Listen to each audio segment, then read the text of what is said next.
Mais l'éducation aux droits de l'enfant, c'est très large. C'est tout ce qui peut permettre aux enfants d'être informés sur leurs droits, sur l'existence de la Convention et sur la manière de les vivre au quotidien, tant en famille qu'à l'école, dans les lieux de loisirs, dans les lieux culturels.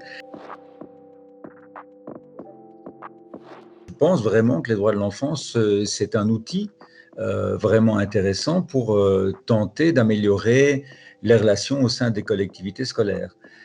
Parce que les droits de l'enfant, justement, sont sensibles à l'intérêt de chaque enfant, de chaque élève, mais la manière dont les droits de l'enfant sont édictés dans la Convention sous-entend un collectif, sous-entend une communauté dans laquelle ces droits de l'enfant peuvent être appliqués.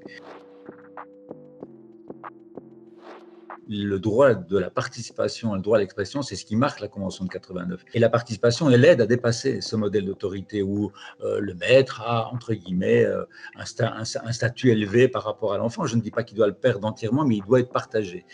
Et ce partage, il passe par la participation, il passe par l'expression libre des enfants. Je pense que la première chose à faire, c'est faciliter l'expression.